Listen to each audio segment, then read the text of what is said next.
Okay, well, welcome back, everyone. Thanks for joining again. We're going to now move on to our kind of discussion debate session, following on from the really interesting keynote talks that hopefully have set the scene really nicely and hopefully will stimulate lots of discussion points with our panelists. Just want to remind everyone, kind of, we're trying to focus here on how innovation, how cooperation, how knowledge transfer between can help low, middle and high income countries achieve sustainability goals with respect to water and sanitation. So without further ado, I'd just like to remind everyone to post their questions in the chat as we go through, and any specific discussion points that you would like us to talk about. Without your contributions, that really enriches the event. So please do put those in there. Okay, so now I'm just going to hand over to Alison. Thanks, Pete. So we've got 5 more panelists joining us to discuss these topics in more detail. So if the panelists could come up on the screen, then we'll be able to introduce them in turn. Great. So we've got Ruth Sylvester first. So Ruth, please do introduce yourself. Hi, everyone. Thank you for inviting me today. I'm a PhD researcher at the University of Leeds in the WaterWiser CDT, and I'm in my 3rd year. And my research is around experiences of household water insecurity in the UK. Thank you. Thanks, Ruth. And who have we got next? Matthew? Hi everyone. Yep, I'm Matthew McCrory. I'm a PhD student at the University of Sheffield, part of the WIRE programme. My research is on intermittent water supply, so that's clean water supply through pipe networks, where the water's only on for a few hours a day or a few hours a week. And my project is sponsored by the Beacon Project, which John has spoken about earlier today. Yeah, that's good. That's a great link in there. Thank you very much. And then who have we got next? Hi, my name is Maitri, and I'm the president of the Water Youth Network. It's a Netherlands-based voluntary use organization. I'm also a consultant with the Indian Institute for Human Settlements. It's a research think tank in India, and a lot of my work really lies at the intersection of climate change adaptation, water governance, and gender. So yeah, that's about me. Thank you. Fantastic. And next? Hi, May. Hi, thanks, Alison. My name is May Sule. I'm a lecturer in water and sanitation at Cranfield University, and my research is around water, sanitation, and health. So looking at how to integrate health into water security methodologies. Thank you. Thanks. And then our last panelist. Hi, Alison and Peter. My name is Professor Mike Templeton. I'm at Imperial College London, where I'm Professor of Public Health Engineering. I also currently hold a Royal Academy of Engineering research chair with Oxfam and Water for People, focused on global sanitation technology. I've conducted research across 15 least developed and low middle income countries, and currently have active projects in 9 countries across Africa and Asia. Thanks, Mike. So I think you can see we've got a fantastic and quite diverse panel with plenty of experiences to share. So I wanted to kick off with one question for our panel and for the previous presenters, which really stems from David's presentation, which was we have some responsibility for the emissions that we make. And even as the water, sanitation, wastewater sector, there are emissions that come from that sector. But we're also experiencing the impacts of the climate crisis, as David so neatly laid out. So where do we think, as the water sector, we should be focusing? Should we be focusing on reducing those emissions, or should we be focusing on dealing with the impact of those emissions? So maybe I'll kick off with David for a comment there, but and then see which other panelists want to come in. Well, thank you very much. I would say the question is not an either-or question. It's both, because they'll operate on different timescales. We need to be responding to the impacts of climate change right now. There's no delay. but there are many things we could be doing to reducing the accumulating impact as time goes on. To give you one quick example, I'm involved here in the UK heavily in trying to reduce process emissions. This is nitrous oxide and methane in water, and the water sector here is committed to getting rid of it by 2040, 2050, depending on who's talking. It's going to take a long time. The engineering is difficult, it's hard. So we're starting now, but by the time we get to 2050, we've already know that the impact will be there. So it's both. We've got to be working on both at the same time. That'll be my view. Thanks, David. Do any of the other panelists have a comment there?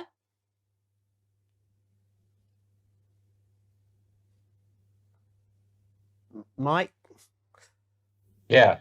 I mean, I think certainly from I'd agree with what David said there exactly. And I think certainly from a sanitation perspective, there definitely needs to be a lot more focus on adaptation to climate change. And I think, as David said in his presentation, a lot of the poorest, most vulnerable people around the world are the ones who are going to be most impacted by climate change. And there are real sanitation challenges in terms of how you provide sanitation services in areas that are prone to flooding, especially. A lot of the world's poorest people live in flood-prone areas, and that can lead to huge public health challenges. And also, on the other side of it, also, how do we adapt sanitation to severe drought and water scarcity situations, like what Joy mentioned? Do we have the technologies that we need and to cope with water scarce situations where we can't flush toilets? So I'd agree with David that there's long-term issues, but there's definitely some very urgent short-term adaptation needs also. Fantastic. Thanks. Any other panelists want to come in? We've got May with a hand up.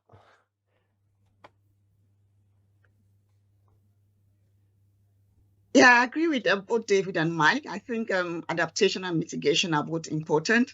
As David said during his talk, he said, as engineers, designing treatment processes that are adapted to climate uncertainties is very important. So I think that's one of the things that should be considered as well. As an example, for this study on non-negligible greenhouse gas emissions that was carried out, about 5% of global greenhouse gas emissions are from non-sewered sanitation systems. So thinking about how that can be adapted or retrofitted to have better management of existing pit latrines and septic tanks, maybe having systems that are more regularly or frequently emptied, which will reduce the level of emissions from such non-sewered sanitation systems. And also adapting the systems in such a way that there is more water that goes into the pit latrines so that it makes emptying easier of the pit latrines. I think those are some of the things that could also be considered. The example from Kenya that Joy gave is also another good one. I think we should be thinking more about groundwater management in this instance. The drought situation in Kenya has made water sources to be more scarce. And I know that for now, they're looking at Mombasa and Kwale area in terms of large-scale managed aquifer research. So looking at such mitigation measures and how to adapt the existing systems, I think is both equally very important. Thank you, Alison. Yeah, thanks, May. That's a great answer.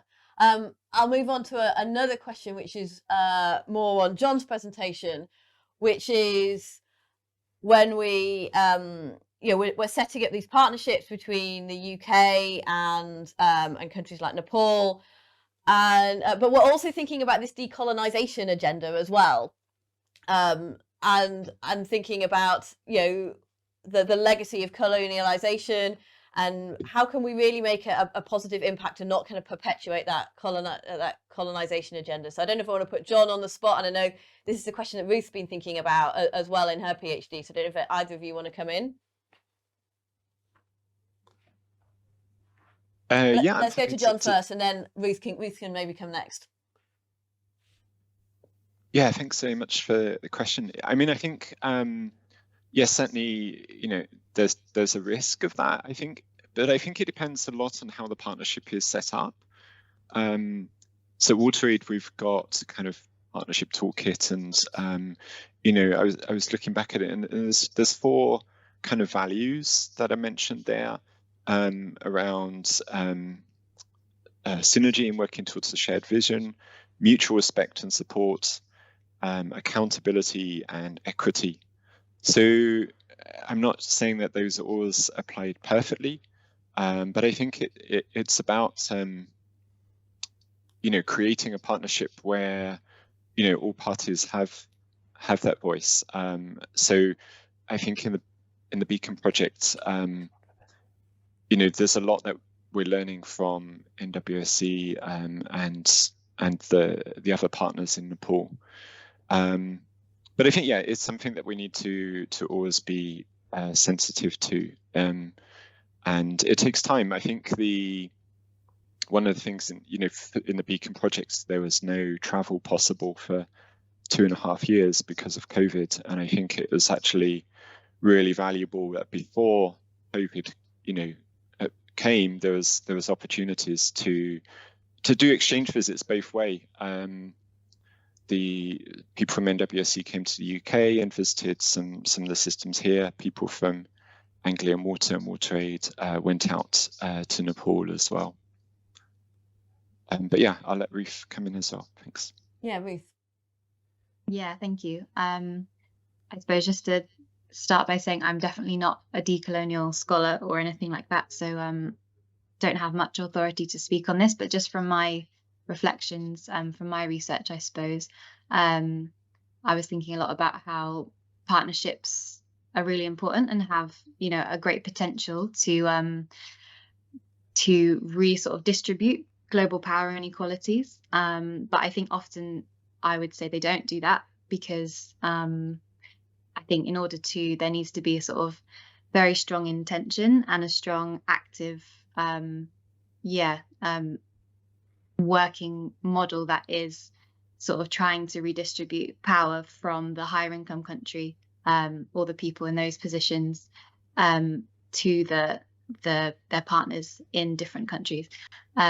So I think I can give an example from my research, which, although it's based in the UK, has come up against kind of similar, just like power inequalities between myself from an institution like a university, and I was doing some research with people who live on canal boats in the UK, and I was really lucky to be partnering with a researcher who is a canal boater as well. So she had this kind of insider perspective on this community and this group of people, and although I thought, I'm researching in the UK, so I can't be have this colonial mindset, I think issues like that still arose with my sort of preconceptions about this group, or just even in my partnership with this researcher.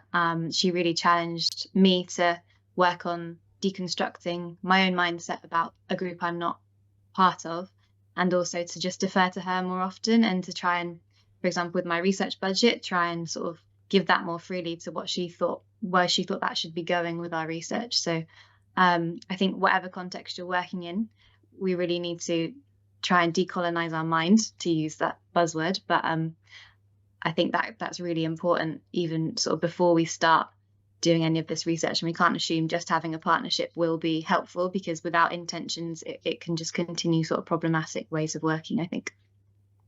Thanks, Ruth. That's really interesting. And maybe we'll round up this question with Matthew, who's obviously got direct experience of working in that partnership. Sorry to put you on the spot, Matthew, but have you got any kind of comments to add on what's been said already?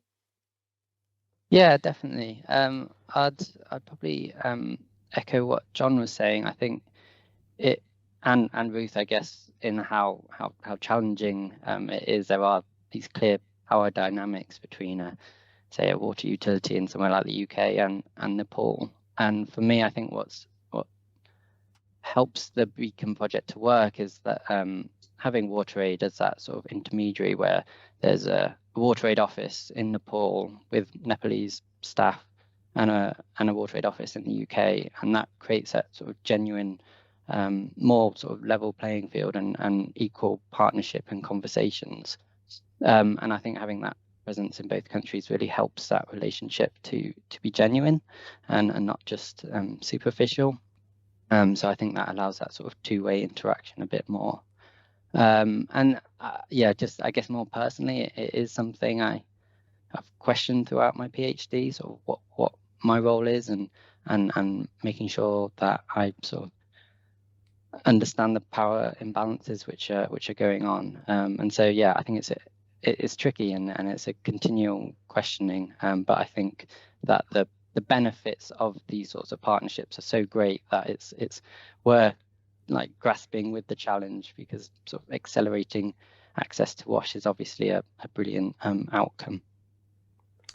Thanks, Matthew. I think we've had some great questions too in the chat, so I'm going to pass over to Pete. Yeah, so just to, I guess, round off that particular area of discussion, we've had one through from Lisa Donovan around what do you think are the key points that will encourage more international and or interdisciplinary work within the water sectors? Would any of the other panelists like to attempt to answer that one? David, I can see you nodding there. Would you like to have a go at that? Yeah, no, I think it's, yeah, what a great question. So obviously we all speak as half of the institution we work in and as individuals. I think I'll talk as an individual here. For me, I think, and going back to this decolonization debate, is how accountable am I in any system? So I will always make sure it's very important that you are held accountable for your decisions or your actions, and you're challenged, and you never want to be the final word on anything. So I think that's very important that you recognise. You know, when I was talking about humility, so that's sort of first. You know, if I make a mistake on a project overseas, I can't just walk away from that and hope I go on to another project where nobody knows about it. I have to be held accountable. It needs to be known. You know? So here in the UK, if I make a mistake or something like that, I'll be, serious trouble. You can't just think projects overseas. You know, you've got to go in with the same mindset and take the same quality of engineering. So that's one thing. And the other point is, I think, is that we should all be doing a lot more listening, and not going in with our preconceptions of a problem. This is absolutely critical. You probably understand about 10% of it, half of which you've got wrong. So you need to go in and listen to the situation that you're in. And I think I'll make one final point, is this business about poverty. We all have to be very careful that when you talk about poverty, that you don't somehow think poor people are making bad decisions or somehow incapable. It's just a lack of money. In actual fact, quite often people living in poverty are making much better decisions and much harder decisions, dealing with very limited resources to make, and are far, far more capable. So I think that those are some things for me. It's respecting the people you're working for, listening, and making sure that you're held account for your actions. All that taken in around, I think, is going to help. Great, thank you, David. Any other comments? Maitreyi, have you got anything to add there? Thanks. I've been trying to raise my hand for quite some time now. Sorry. No, that's all right. I think a bunch of things, right? Interdisciplinarity, it takes a long time to establish that, right? So collaborations, partnerships are very critical. And the biggest thing that's going to help in really making interdisciplinary research robust is really respecting each other's work, right? Often in partnerships, there's always the power asymmetry that's it's not evident, but there's an underlying power asymmetry that runs. So really respecting each other for the skills they bring in, for the knowledge sets they bring in is very important. And like David said, it's also important that you do it together, right? There's mutual respect to each other's work, and really, I think it just starts with starting off the work together. It's not one party trying to set the agenda and then we try and retrofit something, but it's really bringing things together and trying to do it jointly. So I think that's the starting point to it, right? And eventually it just gets better. Yeah, that's where. Thank you. Thanks, Maitreyi. I'm going to go to another question from the chat from Antoinette Sala, who asks, are institutional and legal reasons limiting to communities to access clean quality and affordable water and sustainable sanitation in Africa and Asia? And how is the right to water interpreted by governments and partners? I think that's a really good question. We're talking more and more about the human right to water and sanitation, and how that UN established human right is being kind of taken in and taken up by governments, or not taken up by governments. I'm going to go to Joy, because I know she's been working a lot with the Kenyan government on that. And then if anyone else wants to come in after that, that would be great to hear from you. Okay, thank you very much, Alison. I can respond to this with the Kenyan case. I can start by saying water and sanitation is a basic human right and in our constitution. But what has been happening is there has been a lot of focus in water provision and sanitation being neglected. I had a meeting with the people in charge of providing these services, and they were alluding to the fact that by the end of this year, 75% will have access to clean and safe water, but sanitation only 27% coverage, and 27% constitutes the sewered and non-sewered. This is the only percentage whose waste can be accounted for. So what has been happening is our government has been focusing, when you talk about sanitation, it is conventional. That's how they have been defining sanitation. Sanitation is the conventional systems. So if you are not covered by the conventional system, you are left on your own, and it's not the government's responsibility to provide this particular service to you. So even if it is in our constitution, the interpretation has been always very wrong. Because for them, sanitation is the conventional, which is catering for less than 12% of the population, 88% non-sewered, and your business. It doesn't matter what you use, that is your business. But when we look at water, we have seen quite a number of efforts towards provision of this particular service. We had our first conference in 2019, actually the first one, which the word sanitation was mentioned. We have another one coming up in June, Water and Sanitation Conference. But when I look at what is happening, it's water, technologies water, innovation water, what to do with water. So they are really striving to get what is in the Constitution to ensure that citizens have access to clean and safe water, but then they're neglecting sanitation. Not remembering that if you neglect the sanitation and you're providing water, then the effort you are doing will be cancelled out. So for us, the interpretation has been very wrong. Our sanitation refers to the conventional systems. Yeah, thanks, Joy. And I know you're doing some great work with the Kenyan government and getting them to think about on-site sanitation as well as sewerage, and not just about water. So thanks for that. Are there any other country examples that anyone wants to contribute there?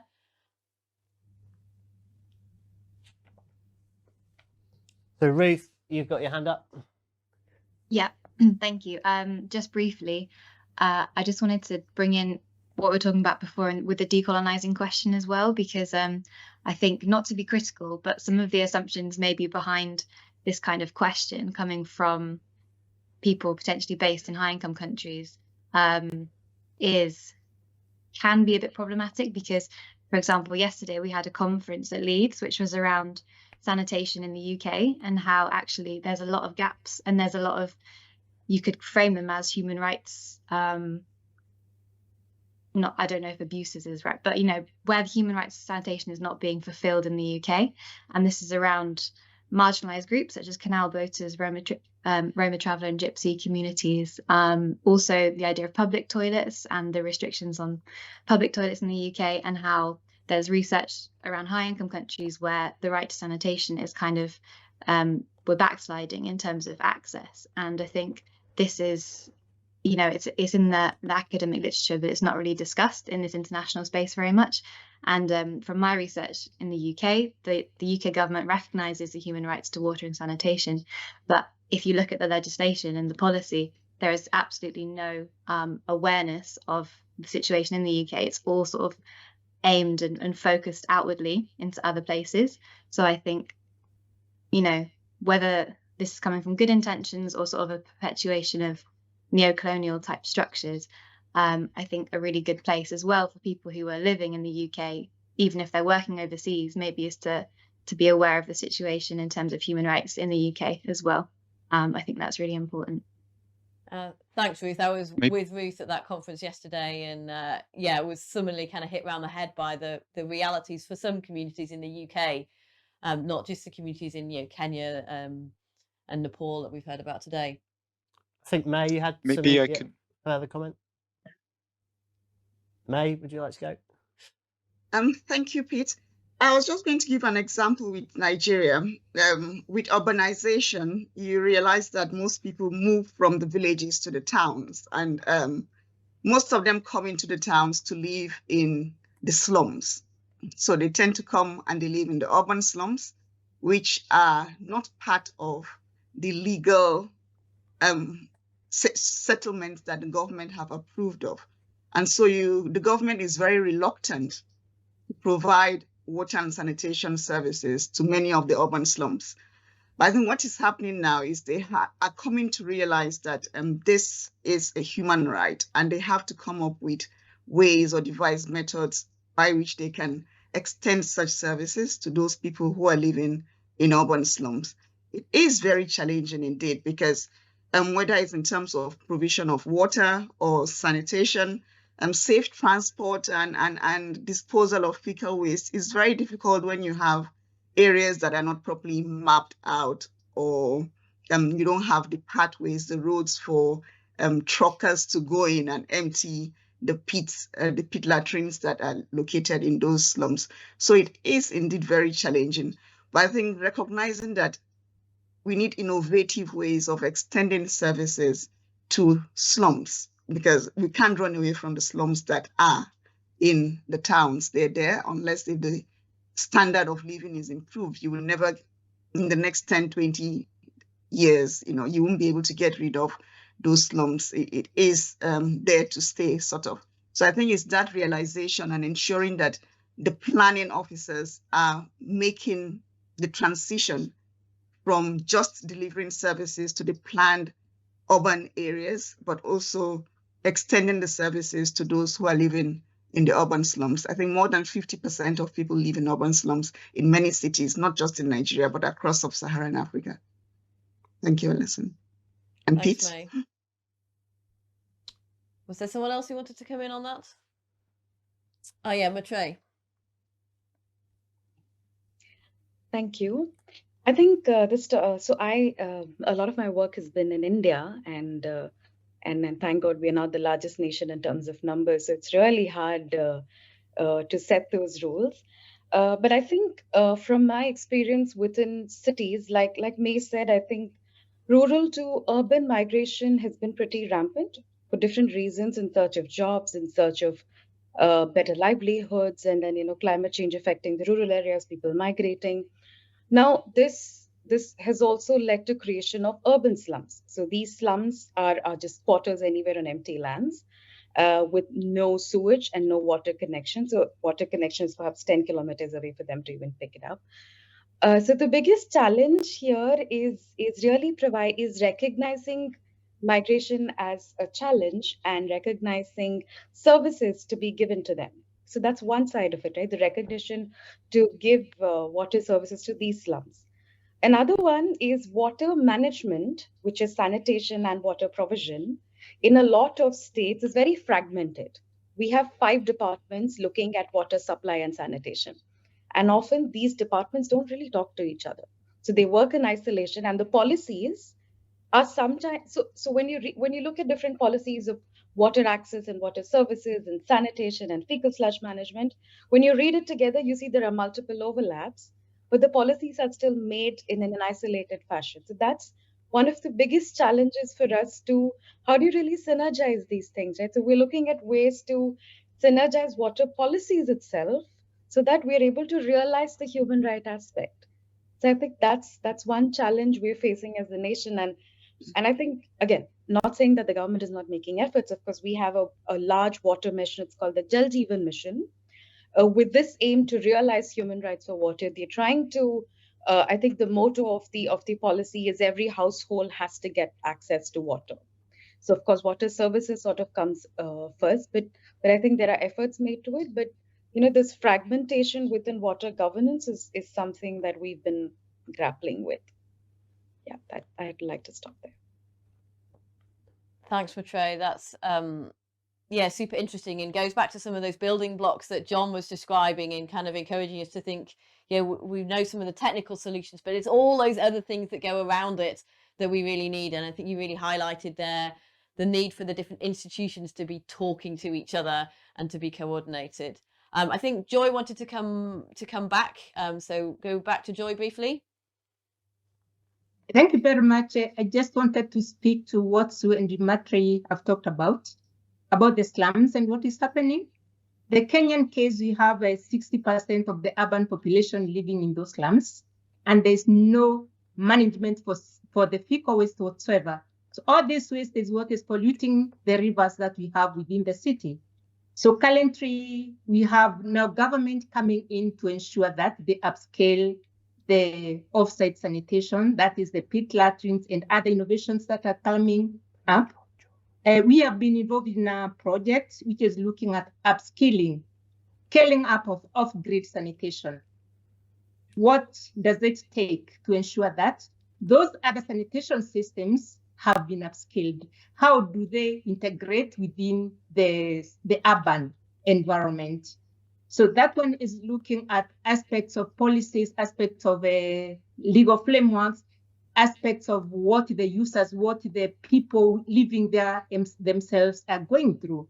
And it is also looking at the best approaches to work with the vulnerable, the hard to reach people, the vulnerable population within these particular slum settlements. When we talk about sanitation to them, what is their definition? We are also trying to understand, like in the Kenyan context, why is sanitation a silent thing? We don't talk about sanitation. The people don't talk about sanitation. The government don't want to talk about sanitation. But we are very quick about talking about the water issues.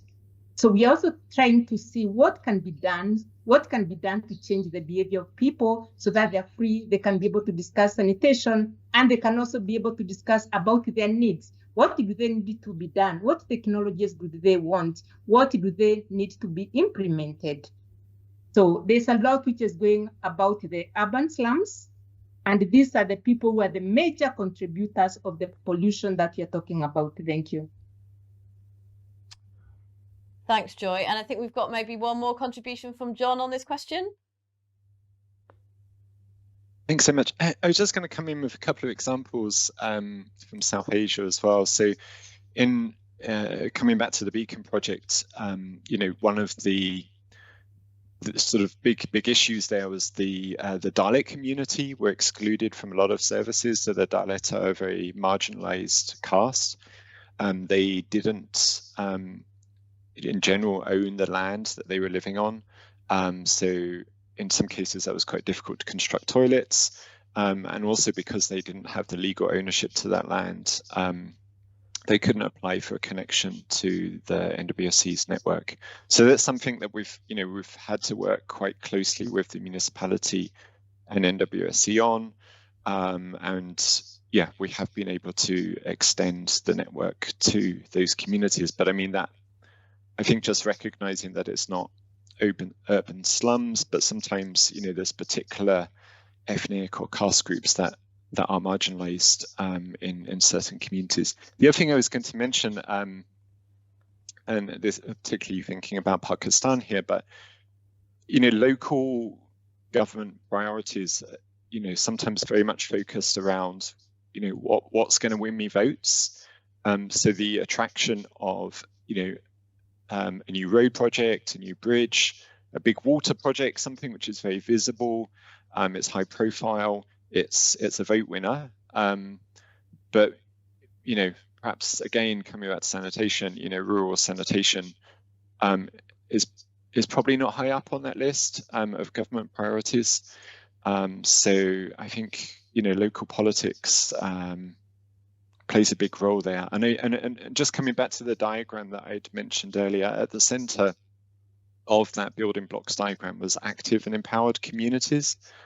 And that's something that we we try to support through all of our programs is about empowering communities, but that does vary from country to country, how much voice do local people have in bringing, and demanding their right to water and sanitation. So yeah, it depends a little bit on the mode of government in that area or that country. Thank you. Thanks, John. And I think we're going to go to another question from the chat that Pete's got lined up. Yeah, I think we'll try and get through perhaps two more points, and I'll perhaps direct this one at Mike to start with. So it's a comment that's been raised by Sophia Sultana about where the focus of attention should be, whether that should be in rural or urban areas in terms of water and sanitation. And so the point's been made that if we focus a little bit more on rural areas, this might then reduce some of the pressures on the sprawling development in our urban areas. So perhaps you could comment on that one, Mike. Where do you feel we should be focusing our attention? Yeah, thanks, Peter. That's a really good question. I mean, there's so much focus on urban issues these days, but I think you're absolutely right that if there is more focus on improving rural life, you might not have this movement towards cities as much. I know, for example, in some countries, like Rwanda, for example, they're really focusing on development of what they call second or third cities, so that it's not just about the capital city, it's about actually improving other centers around the country and trying to make that more equitable within the country. So that's a really good question. I think the challenges in rural and urban from an engineering standpoint are quite different, which is maybe an obvious kind of thing to say, but something that hasn't been maybe discussed so far yet today is around the need for solutions that are sustainable. So not just having access to technology, but making sure that in the long run, these are going to be maintained and safe to use. And I think quite often as engineers, we focus too much on building things and not enough on sort of asset management and service delivery. And what happens, a few months or years down the road. And I've seen a lot of challenges through my career in both urban and rural settings where people just aren't supported enough, after the technology's been installed. Especially in rural areas where maybe the expertise and the contact with the government isn't on their doorstep as much, but also in urban slum settings, as was mentioned earlier. So personally, I think that's an area that needs a lot more focus. Is once the technologies have been accepted and are things that people want to have and have been installed and constructed properly, are the people being supported to be able to maintain those technologies suitably? And I'm involved in just as an anecdote related to that, an interesting study looking at sanitation in schools in Ethiopia, and there are cases there where schools that have sanitation that meets the definitions for access to sanitation.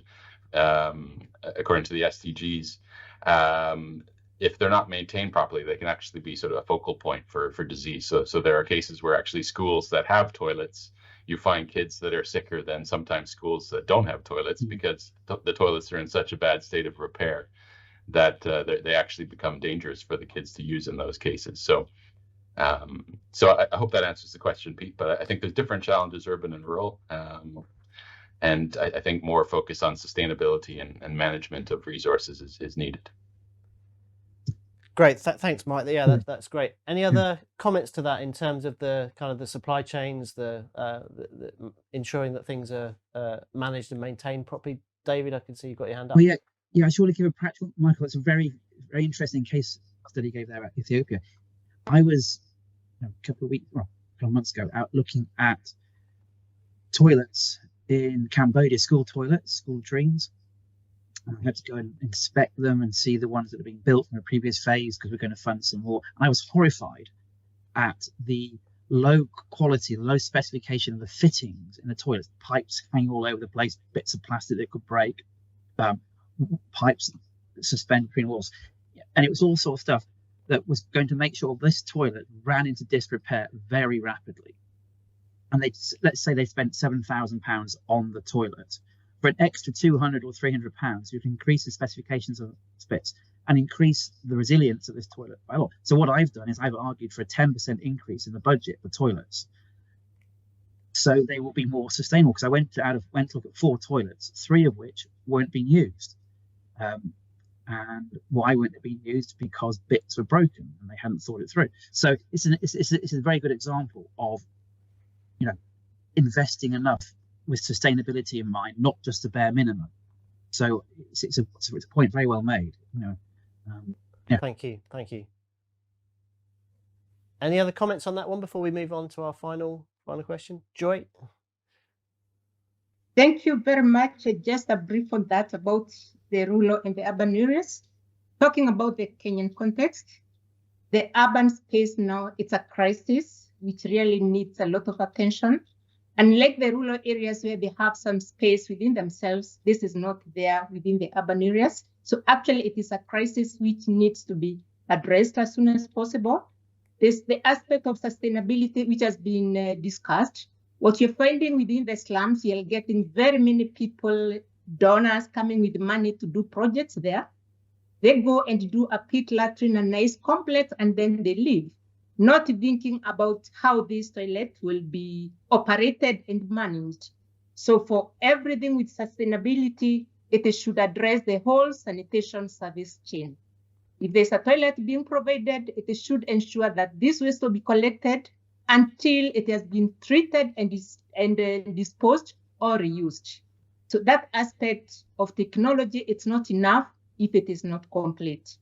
Maybe that's just what I wanted to add on this. But urban now, it's a crisis. Thank you. Okay, Maitreyi, could you make it a nice short point? That'd be great. Thank you. I think just pulling these together, right? Just reflecting on the Indian context, I think it's very right that enough should be invested in toilets. There should be sufficient infrastructure funding. But I think something that we've realized, or I've realized within the work that I've done, is toilets cannot be used unless people want to use it. Right? You can build as number of toilets as you want. You can make that infrastructure and make it available to them. But if people do not choose to use that infrastructure, and a large part of India is still within a cultural and traditional norm of not wanting to use toilets because toilets are not pure. And you don't really, in very raw words, take a dump in one infrastructure, or you go out in the open. That's very normal, right? And so open defecation is as much as a challenge, as much as wanting to use toilets. So I think while we're really looking at projects, it's important that you look at where people come from, what mindsets they come from. Are they willing to use the infrastructure that we want to provide with whatever we can? So yeah, that's what I wanted to add. Thanks, Maitreyi. I think we've got time for one last question. And we'll maybe just take one or two brief answers, which is, should we learn more from low and middle income countries? So they're facing the problems that are already appearing here in the UK. So anyone want to take examples of a kind of leapfrogging technology or things that we might want to use? Looks like Matthew's got his hand up. Fantastic. Yeah, I'll say very briefly. I think it's interesting in the UK, there's a lot of push from water companies to get consumers to reduce their demand and use water differently and respect water more. And then as soon as you go, I went to a place like Nepal, everyone's lives revolve around water and their relationship with water is very different. So I think just very quickly that it is possible for people to have a different relationship with water and to value it more and to conserve it more. And I think that's just one small way we could maybe learn. Yeah, thanks, Matthew. We've got a very flush and forget attitude, which we could maybe do with rethinking. One more last contribution? I'll just make one other point where we can learn a lot from developing southern countries is nature-based systems, nature-based solutions. Massive learning. We shouldn't be going out there telling people how to do it. We should be going out learning how people have been treating wastewater with nature-based solutions at lower cost, lower operating costs. There's a lot to learn So that should definitely be information coming into the UK. Yeah. And maybe not learning from low middle income countries, but learning from nature itself and what it does. Yeah, it's a much better point. Much better point. Yes. Well, thanks. We'll leave that point to close on. Just wanted to clear up one question that I saw coming through in the chat, which I wanted to mention anyway, which is getting involved in WIRE or Water Wiser as a student. Now, I think where we are in our recruitment cycle is we are in the process of recruiting our last cohorts in each CDT.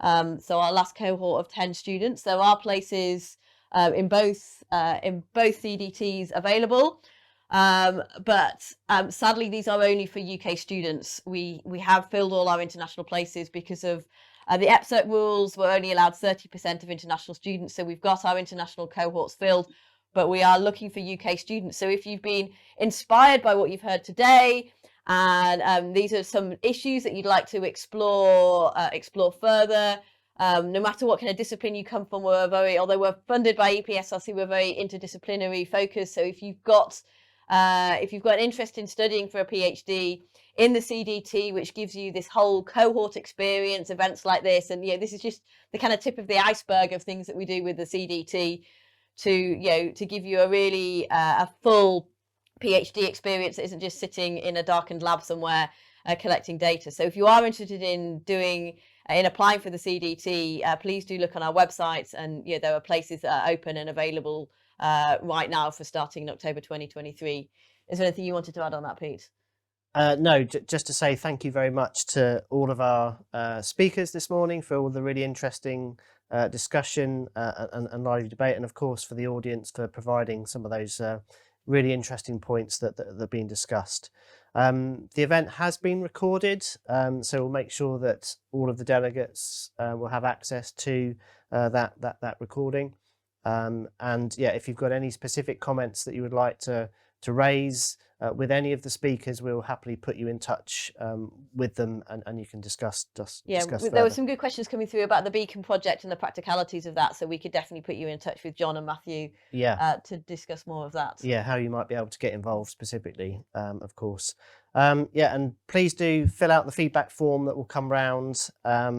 We will be having another event similar on a different topic, but in terms of similar structure. So we're always keen to hear ideas around what that should be on and the structure of that. But thank you very much again for your attendance this morning, and we hope that you've enjoyed it. Thank you. Thank you.